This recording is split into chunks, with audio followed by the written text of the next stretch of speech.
अनुच्छेद 123 में राष्ट्रपति को अध्यादेश जारी करने की जब संसद के दोनों सदनों में से कोई भी अपने सत्र में नहीं होता है तो राष्ट्रपति अध्यादेश जारी करते हैं और यह अध्यादेश वही शक्ति और वही प्रभाव के होते हैं जो विधायिका अधिनियमित करता है। इसकी वैधता प्रख्यापन की तारीख से 6 सप्ताह और अधिकतम 6 महीने तक होती है और इसे 6 सप्ताह के भीतर संसद द्वारा अनुमोदित किया जाना चाहिए। राष्ट्रपति संसद के सदस्यों का मनोनयन भी करता है। राष्ट्रपति राजभाषा, साहित्य, कला और विज्ञान, समाज सेवा में 12 प्रतिष्ठित व्यक्तियों को मनोनीत करता है। यह अनुच्छेद 80 के 3 में कहा गया है। अब बात करते हैं राष्ट्रपति की वित्तीय। पहला, धन विधेयक की सिफारिश। राष्ट्रपति संसद में धन विधेयक पेश करने की सिफारिश करता है। कोई भी धन विधेयक बिना उसके सहमति से संसद में पेश नहीं हो सकते हैं। वार्षिक वित्तीय विवरण यानी बजट। राष्ट्रपति वार्षिक वित्तीय विवरण या केंद्रीय बजट को संसद के दोनों सदनों के सम्मुख रखता है। यह बात अनुच्छेद 112 में कही गई। राष्ट्रपति किसी भी अप्रत्याशित व्यय को पूरा करने के लिए आकस्मिकता निधि से अग्रिम राशि को अधिकृत कर सकता है। यह बात अनुच्छेद 267 में कही गई है। यह निधि राष्ट्रपति के हाथों में होती है। वित्त आयोग का गठन। राष्ट्रपति संघ और राज्यों के बीच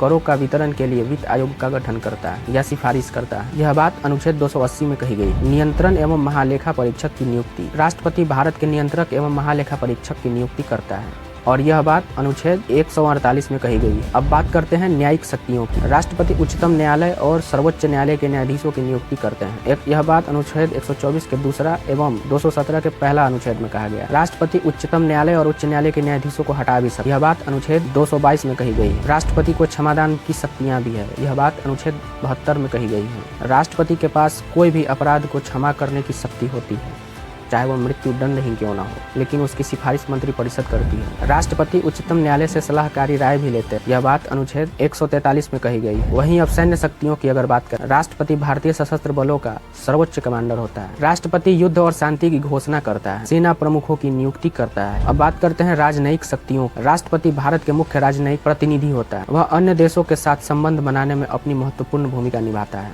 अंतर्राष्ट्रीय संबंध और समझौतों पर राष्ट्रपति की ओर से बातचीत और निष्कर्ष निकाले जाते हैं। यह अनुच्छेद 73 में कही गई है। हालांकि वे संसद के मंजूरी के अधीन है। राष्ट्रपति विदेशों के राजनयिक प्रतिनिधियों का परिचय प्राप्त करता है और देश के राजदूतों और उच्चायुक्तों को विदेश में नियुक्त करता है। भारत का राष्ट्रपति अंतर्राष्ट्रीय